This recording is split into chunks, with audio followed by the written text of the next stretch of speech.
Hello friends, welcome to the 6th episode of story gems. आज हम जानने वाले हैं चंद्रकांता की ओरिजिनल कहानी के बारे में, अय्यारों के दांतों तले उंगली दबा लेने वाले कारनामों के बारे में और कुंवर वीरेंद्र सिंह को चंद्रकांता की लाश कैसे मिली। तो पूरी तरह से अपडेटेड रहने के लिए वीडियो को एंड तक जरूर देखें।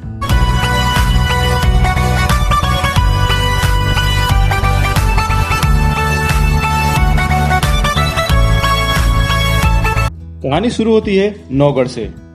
वहां के राजकुमार वीरेंद्र सिंह को अपने दुश्मन राज्य विजयगढ़ की राजकुमारी चंद्रकांता से प्यार हो जाता है। विजयगढ़ के राजा जय सिंह के दीवान का बेटा क्रूर सिंह चंद्रकांता से शादी करना चाहता है और विजयगढ़ का राज्य भी हड़पना चाहता है।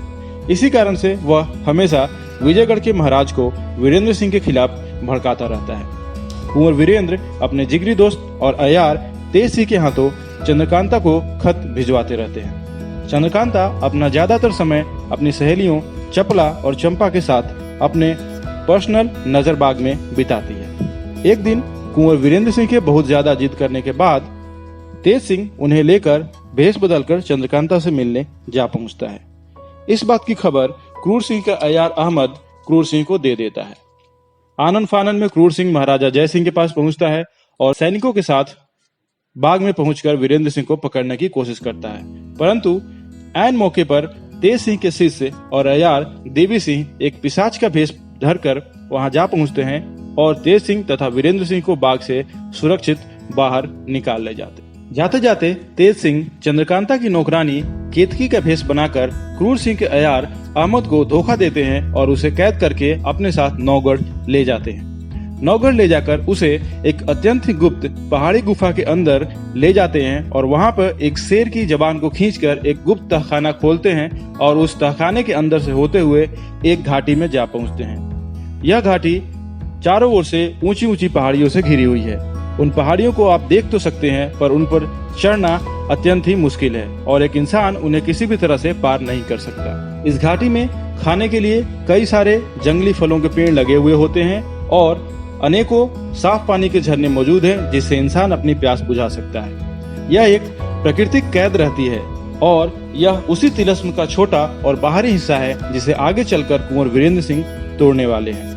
अहमद को वहां कैद करने के बाद तेज सिंह क्रूर सिंह का वेश बदलकर वापस विजयगढ़ जा पहुंचता है और धीरे धीरे करके क्रूर सिंह के सारे राज वहां के राजा जय सिंह पर खोल देता है। क्रूर सिंह को और महाराजा जय सिंह देश निकाला दे देते हैं। अपने इस अपमान का बदला लेने और चंद्रकांता को वापस पाने की लालसा में क्रूर सिंह नौगढ़ और विजयगढ़ राज्य की सीमा पर मौजूद एक शक्तिशाली राज्य चुनारगढ़ के राजा विषपुरुष शिवदत्त के पास जा पहुंचता है।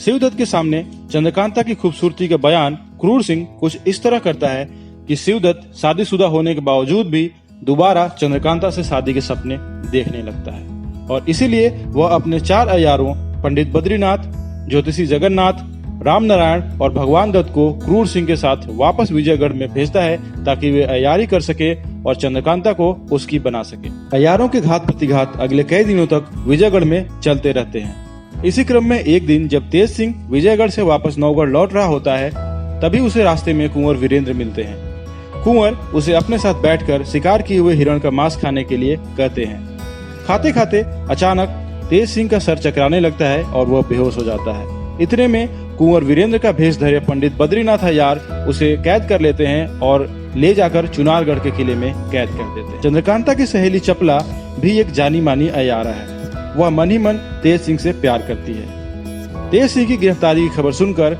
वह उसकी तलाश में जा निकलती है और एक गाने वाली और नाचने वाली का भेष बनाकर महाराज शिवदत्त को मंत्रमुग्ध कर देती है और किले से तेज सिंह को छुड़ा ले जाती है। गुस्से में आकर शिवदत्त विजयगढ़ पर चढ़ाई कर देता है। चूंकि चुनारगढ़ की सेना विजयगढ़ से 3 गुनी होती है, विजयगढ़ नौगढ़ से मदद मांगता है। नौगढ़ कुंवर वीरेंद्र के नेतृत्व में मदद के लिए एक सेना भेजता है और इस तरह से विजयगढ़ और नौगढ़ में दोस्ती हो जाती है। कुंवर वीरेंद्र सिंह नौगढ़ और विजयगढ़ के 15,000 सैनिकों को लेकर शिवदत्त के 30,000 सैनिकों से जा भिड़ते हैं।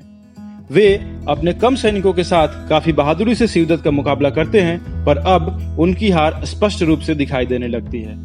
तभी काले कपड़ों में सर से पांव तक लपटे 500 नकाबपोश शिवदत्त की सेना पर पीछे से हमला कर देते हैं। इस अचानक हुए हमले से शिवदत्त की सेना में खलबली मच जाती है और वह बुरी तरह से पराजित हो जाता है। वीरेंद्र सिंह इन 500 घुड़सवारों का शुक्रिया अदा करना ही चाहते हैं कि वे अचानक से गायब हो जाते हैं। लड़ाई जीतने के बाद जब विजयगढ़ के किले में जश्न मनाया जा रहा होता है, तभी किले के उस हिस्से से जहां चंद्रकांता का कमरा है आवाज आने लगती है, मारकाट होने लगता है और कुछ लोग किले की दीवार फांद कर पहरेदारों को चकमा देकर देखते ही देखते अंधेरे में गायब हो जाते हैं। छानबीन के बाद चंद्रकांता के कमरे में चंद्रकांता और चपला की लाश पाई जाती है। क्या था इन लाशों का राज? कौन थे वे 500 अज्ञात घुड़सवार जिन्होंने कुंवर की बिना बताए मदद की? तिलस्म में कैद अहमद का क्या हुआ कि वीरेंद्र सिंह को तिलस्म तोड़ने की जरूरत पड़ गई? जानने के लिए और इस सीरीज में और भी वीडियोस देखने के लिए इस वीडियो को लाइक करें, शेयर करें और चैनल को सब्सक्राइब करना ना भूलें। Till then, be safe, be happy.